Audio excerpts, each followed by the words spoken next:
अष्टमस्कन्धः अथ षष्षष्टितमोऽध्यायः 66th chapter from sloka 36. अक्षयसभायां क्रीडन्तं भगवन्तं भयातुराः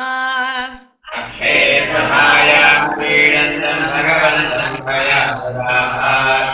अक्षयसभायां क्रीडन्तं भगवन्तं भयातुराः त्राहि त्राहि त्रिलोकेश वन्ने प्रदहतः पुरम् त्राहि त्राहि त्रिलोकेश वन्ने प्रदहतः पुरम् त्राहि त्राहि त्रिलोकेश वन्ने प्रदहतः पुरम् अक्षयसभायां क्रीडन्तं भगवन्तं भयातुराः त्राहि त्राहि त्रिलोकेश वन्ने प्रदहतः पुरम् तज्जनवैक्लव्यं दृष्ट्वा स्वानां च साध्वसम्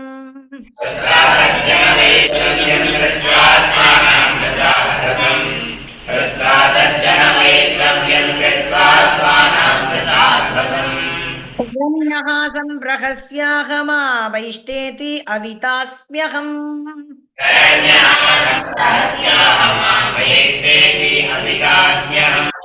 शरण्या संप्रहस्याहमावैष्टेति अवितास्म्यहम् श्रद्धार्जनवैक्लव्यं दृष्ट्वा स्वानां च साध्वसम्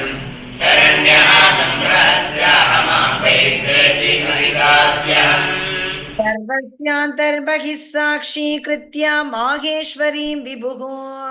सर्वस्यान्तर्बहिः साक्षीकृत्य माहेश्वरीं विभुः सर्वस्यान्तर्बहिः साक्षीकृत्य माहेश्वरीं विभुः विज्ञाय तद्विघातार्थं पार्श्वस्थं चक्रमादिशत् विज्ञाय तद्विघातार्थं पार्श्वस्थं चक्रमादिशत् विज्ञाय तद्विघातार्थं पार्श्वस्थं चक्रमादिशत् सर्वस्यान्तर्बहिः साक्षीकृत्य माहेश्वरीं विभुः विज्ञाय तद्विघातार्थं पार्श्वस्थं चक्रमादिशत् सूर्यकोटिप्रतिमं सुदर्शनम् सूर्यकोटिप्रतिमं सुदर्शनम् सूर्यकोटिप्रतिमं सुदर्शनम् प्राज्वल्यमानं प्रलयानलप्रभम् प्राज्वल्यमानं प्रलयानलप्रभम् प्राज्वल्यमानं प्रलयानलप्रभम् तेजसाकं ककुबोतरोदसी स्वतेजसाकं ककुबोधरोदसी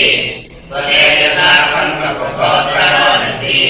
चक्रं मुकुन्दास्त्रमथाग्निमार्दयत् मुकुन्दास्त्रमथाग्निमार्दयत् चक्रं मुकुन्दास्त्रमथाग्निमार्दयत् सूर्यकोटिप्रतिमं सुदर्शनम् चातुल्यमानं प्रलयानलप्रभम् स्वतेजसाकं ककुबोधरोदसी चक्रं मुकुन्दास्त्रमथाग्निमार्दयत् प्रत्यानलः प्रतिहतः सरथाङ्गपाणेः प्रत्यानलप्रतिहतः सरथाङ्गपाणेः प्रत्यानलप्रतिहतः सरथाङ्गपाणेः ओजसा स नृपभग्नमुखो निवृत्तः रोजसा सर्वभग्नमुखो निवृत्तः अस्रोजसा सर्वभग्नमुखो निवृत्तः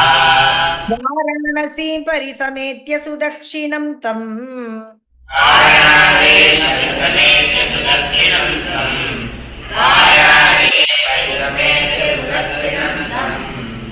ऋत्विग्जनं समदहत् स्वकृतोऽभिचारः विज्ञानं समदहत् स्वकृतोऽभिचारः विज्ञानं समदहत् स्वकृतोऽभिचारः विज्ञानलप्रतिहतः सरथाङ्गपाणेः अस्रोजसा सर्वभग्नमुखो निवृत्तः वाराणसीं परिसमेत्य सुदक्षिणं तम् साग्निज्जनं समदहत् स्वकृतोऽभिचारः तत्रं च विष्णोः तदनुः प्रविष्टम्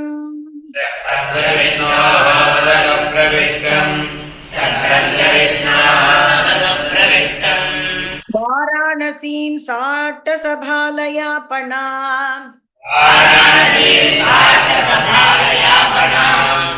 वाराणसीं साट्टसभालयापणा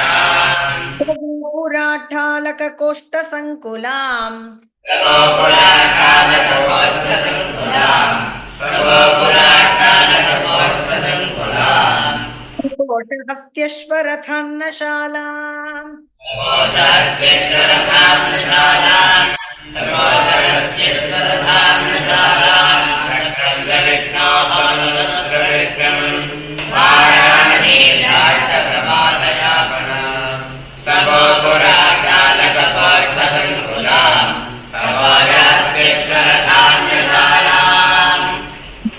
वाराणसीं सर्वां विष्णोश्चक्रं सुदर्शनम्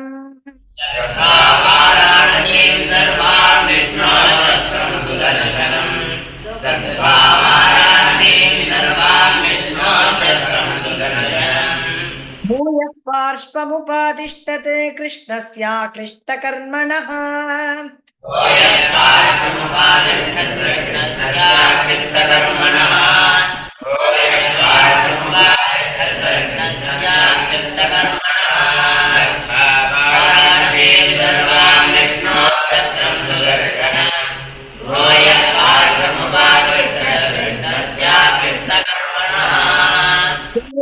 श्रावयेन्मत्य उत्तमश्लोकविक्रमम्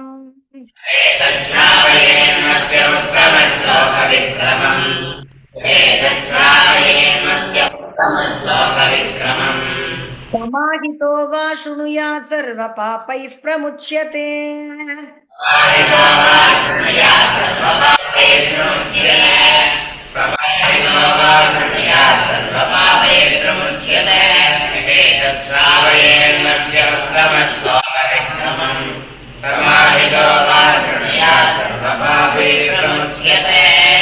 श्रीमद्भागवते महापुराणे पारमहंस्यां संहितायां दशमस्कन्धे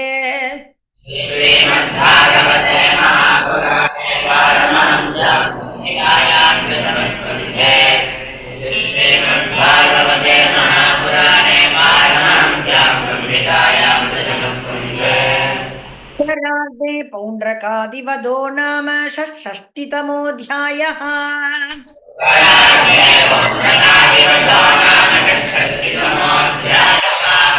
उत्तरार्धे